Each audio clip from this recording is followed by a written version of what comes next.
Hello everyone and welcome back to the Fitzmontegue Mysteries, the penultimate episode. Oh yes, there's only this episode and one more before we find out who murdered Emerson's parents. There she is. I don't know why we're creepily watching her through the window, but there she is having her breakfast before her day of work. We may be sneaking out a little bit early, just a little bit. Where are you off to? Let's follow her. Yeah, to go see Martin, because Martin has apparently been moved over to Simdelay. Oh, I found her. Martin has been moved over to Simdelay, where, I don't know, Emerson is not very happy with him being there. But we're going to... Why did you just stand... Did she come out to watch the sun come up? Did she put her coat on and come out and watch the sun? If that... I'm going to pretend that's true, because that is adorable. Look, the puppy's joining us. Look at the little bum. Hi, I'm Merlin. Hi, little dog we've ended up with.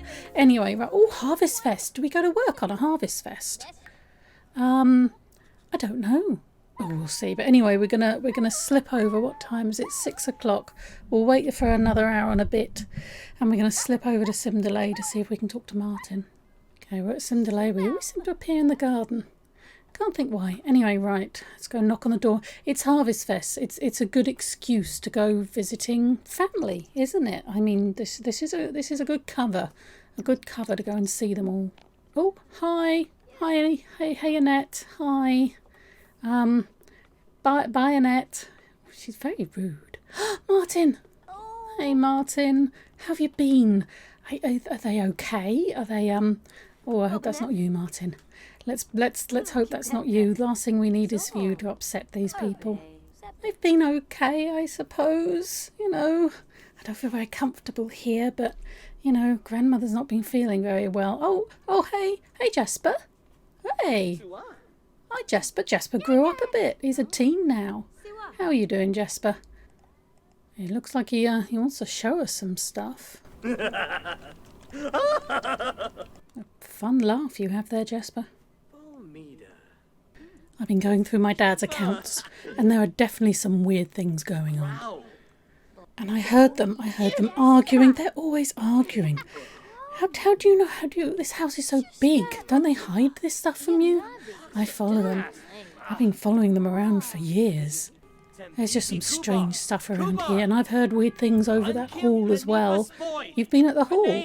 Yeah, I used to visit there a lot before, you know, and then all of a sudden Mum stopped going, and of course Dad follows Mum wherever she goes. It is all very, very strange. There is something going on in this house and that house, and their accounts, they do not add up. I'm a genius, remember? Seriously, you have to have a look around that old hall. There are things hidden there, you know. And with that, Jasper has to return to his family for Harvest Fest, leaving Emerson alone to look through the house. Searching through this floor of the house, there's really just badly decorated bedrooms and strange art pieces that just seem to have been gathered without any thought at all. Emerson finds herself in the newest part of the house, built recently with money no one seems to know where from. And again the word embezzlement runs through her head, and the state the hall's in right now. It has to be from there. And then Emerson spies a tiny little door and makes her way upstairs. She only slightly wonders how exactly the door was left unlocked. At first it seems like a normal attic, some old paintings and bits of furniture, but then she sees this. It's a huge makeshift lab in their attic. Emerson searches and searches, but she can't make head or tail of most of the things that she sees. The science is so far above her and what she's learnt. But the one word she can make out over and over again is bunny. And what appears to be a vet station in the corner also doubles her doubts of this family. Emerson has to go to work. She can search no longer. She finally returns home, not knowing what to do with this information about her own family. It couldn't be. Emerson spends a few days searching the archives at work and trying to figure out some other reason as to why they would have that science thing there. Who else could have done it? In amongst all this, Jonah contacts her for a date. Does she go? I think she should. Well, hello there. How are you doing? I mean, she can take a little bit of time out. Just spend a few moments before we go back to work and start trying to work all this out. Let's just ask him a little bit more about his dad, maybe. Just a little background. Just not poking about. Just wondering, you know. He'll never talk about work. Something happened and it upset him, and he could never return. What was it that upset your dad so much? Was it the case I came to talk to him about? He did seem upset after you left.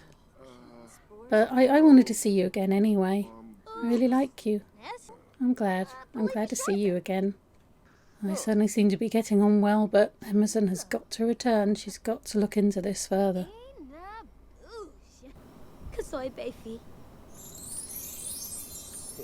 Wal bish. Tankuba, Yep, that went pretty well. And a few days later, Emerson is called in by the chief. She's found some more information about her parents. Apparently, Olivia and Jeff were planning to move back to Henford as part of their investigation into the murders. It was her boss who was chief at the time, and she remembers him saying that Olivia seemed to be torn about it, seemed upset about moving back here. But Jeff, he was sure that the murderer was here. In Henford? Yes, definitely in the village of Henford. Emerson can understand her mother's feeling of being torn. What if it was a member of her own family? But she doesn't want to believe it, even though everything is pointing that way. It's a little while later, and Martin's birthday, when she contacts him and finds out that he's being moved back to the hall. Why would you do that? Martin says that grandmother Alice is not well, and he couldn't bear it. He's moved back to look after her. I so think you're safe in that house. And so Emerson decides she'd better move back there too. Martin isn't safe in that house.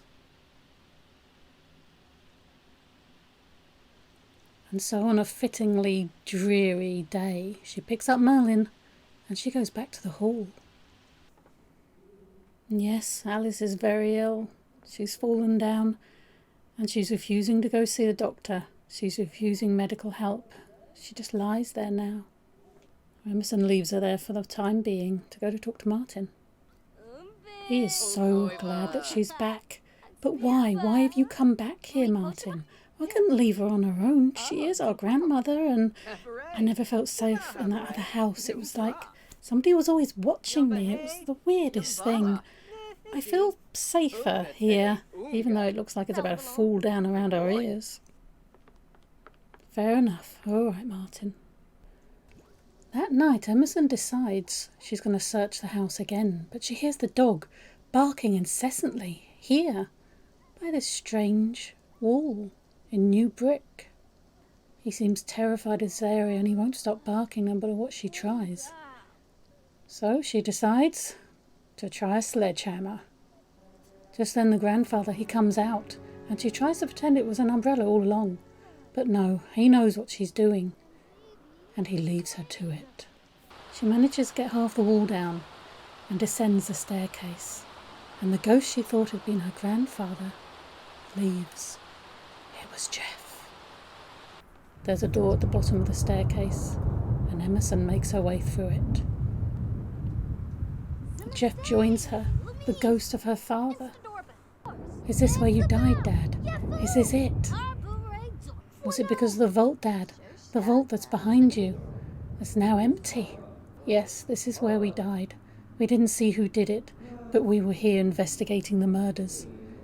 It led us to Alice. All the murders lead to Alice. The embezzlement from the vault, that's just what led us here. And Jeff leaves her, and Emerson doesn't want to, but she looks at the rooms around her in this murder room. She can't take it. and she passes out at the thought. There is a room where you can be burnt alive, a room where the Murphy bed can eat you, a pool where a door can be shut with you locked in the dark to drown, and a room created to embarrass you to death. When Emerson awakens, she runs from the room.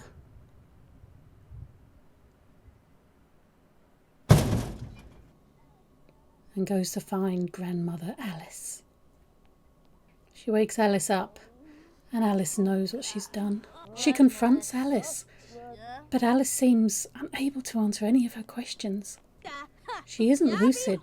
She doesn't seem to know what she's saying, but she just keeps saying over and over again, "Not my own, not my own, not my own little girls, never my own." Emerson realises that Alice, she's lost her mind.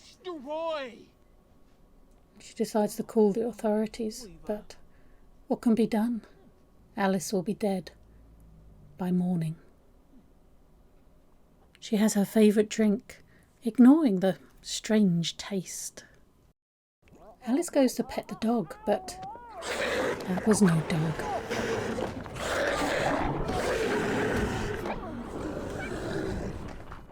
Emerson finds her on the ground, dead. Once again, Emerson, she passes out. As she fell to the ground, Emerson realised what Alice meant. Not her own, never her own. Yes, Alice had been the murderer of Henford, but she wouldn't have killed her own family. She couldn't have killed Emerson's mother, and so she wouldn't have killed Jeff. So Olivia and Jeff found the murder room and the empty vault. It was Alice who was the murderer of Henford all along. But who killed Olivia and Jeff? There's really only the one suspect left, isn't there?